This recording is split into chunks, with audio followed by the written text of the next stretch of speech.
what we have here kind of falls on what we've just been saying.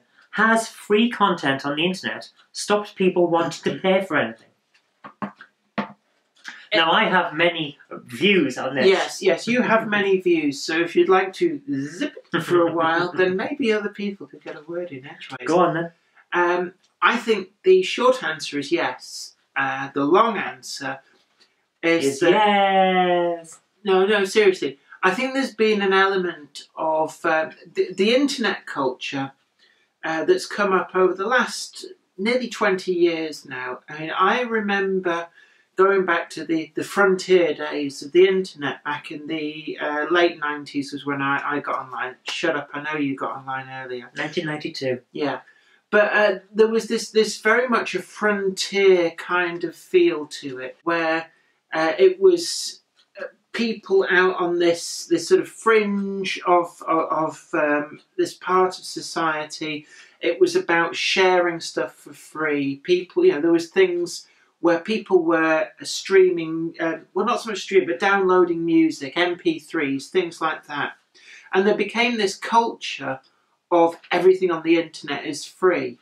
And unfortunately, I think that's been allowed to persist by people pandering to that. And it's not so much been about the quality, but it's about the raw numbers. I want to shift millions of ebooks. How do I do it? I charge £1 a piece. And what you find is that people still complain. You'll try and sell an ebook for £1, and people will complain that it's like, oh, you're ripping us off, you're gouging it. Well, here's news for you. Nobody ever got rich by selling things for £1. And it then creates this expectation that things should cost that little amount. And then it's a race to the bottom. Yeah, definitely. And what you find now is that it's instilled in people this feeling that they browse and they shop purely on price. It's nothing to do with quality. They're looking for, if they want a pair of shoes, it's purely price. They don't care about how well made they are, how long they're going to last, how effectively they do the job of keeping your feet warm and dry. It's all about price. Nothing else matters. And you find businesses that try and equate success to shifting more and more for less and less. They go out of business. They can't make money. Mm-hmm. And unfortunately, we've reached a point now where we saw an element of this with, for example, DVDs. This happened with DVDs, where when they first came out, I remember them coming out in the late 1990s, and some film studios were trying to charge like £40 a film. It was ridiculous. Pathé, Looking at You. Mm-hmm. Yeah. But I remember Titanic, 40 quid, I should Coco. But yes, that was too expensive. But over time, discounting, and it was about like, oh, we want to sell more copies, so we'll do it for £5, we'll do it for £2. And now you find DVDs are almost worthless. They became so devalued by this race to the bottom. Mm-hmm. And the internet has a lot of elements of that. And, you're seeing the high street die, and you're seeing it never being so difficult to make a success out of selling goods, because a lot of people have become conditioned that they want to pay nothing for things. People want stuff for free. And on things like YouTube, you'll get people who'll run ad blockers. Mm-hmm.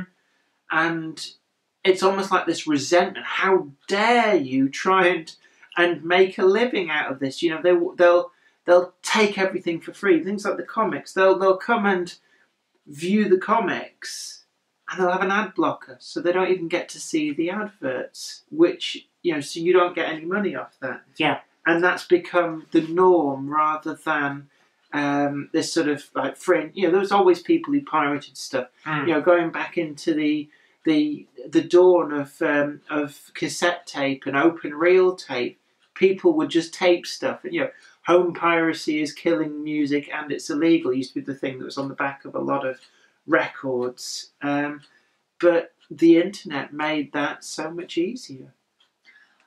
When Napster and everything else that came around turned up, I remember hearing an awful lot about Metallica and how they were fighting Napster because it was killing their business. And my view was, well, if people are downloading Metallica so much, they must be really good. So I went and downloaded a couple of tracks of Metallica from Napster. And do you know what? They were really, really good.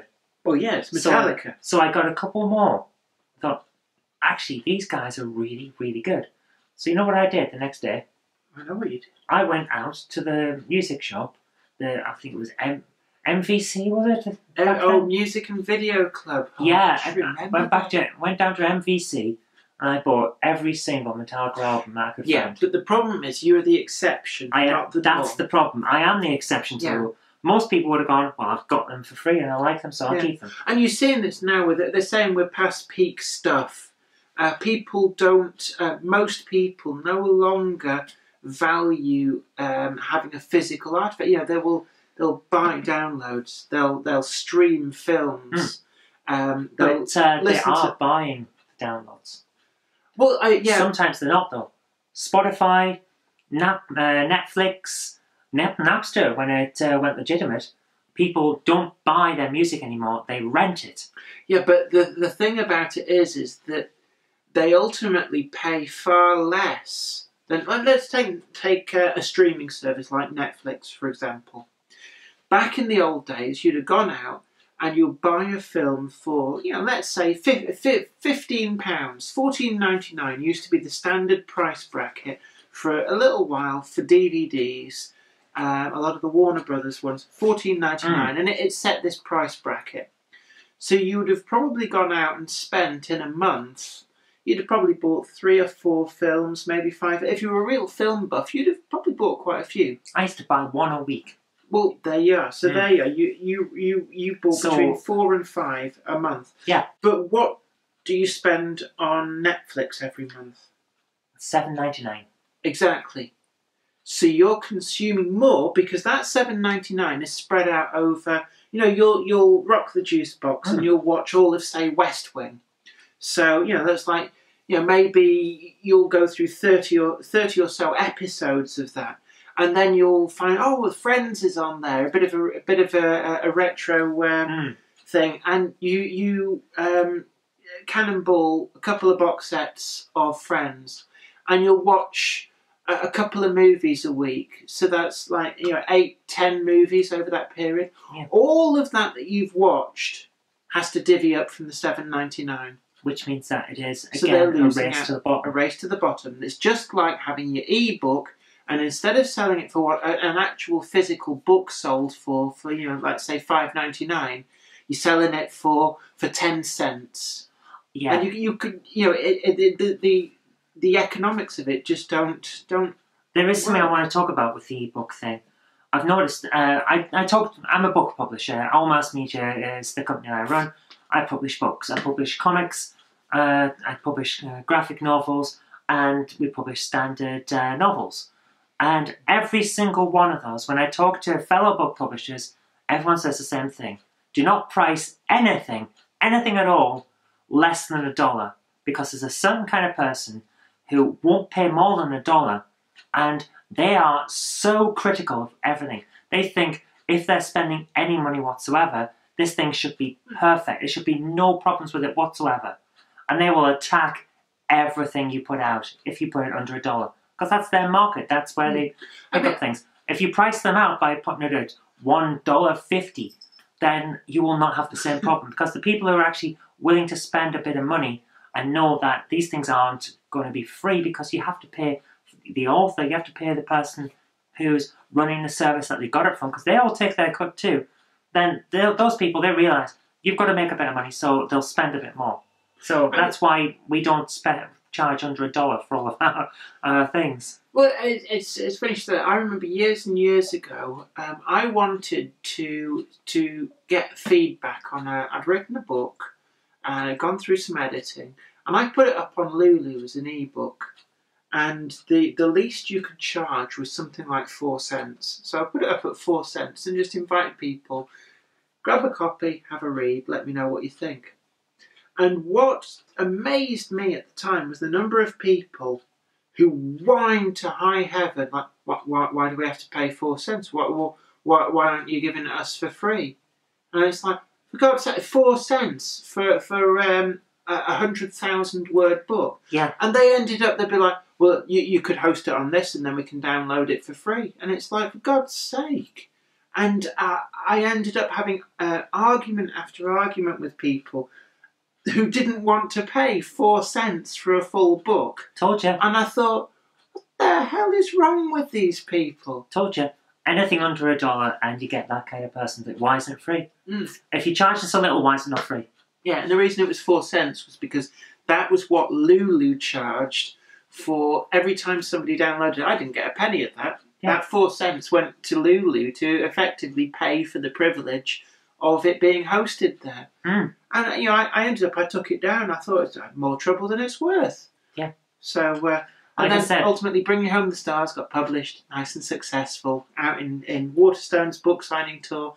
And all those people who whined about 4 cents a copy an ebook, well, they can kiss my rosy red derriere. Okay, let's move on since it's basically turned into you ranting about the past now.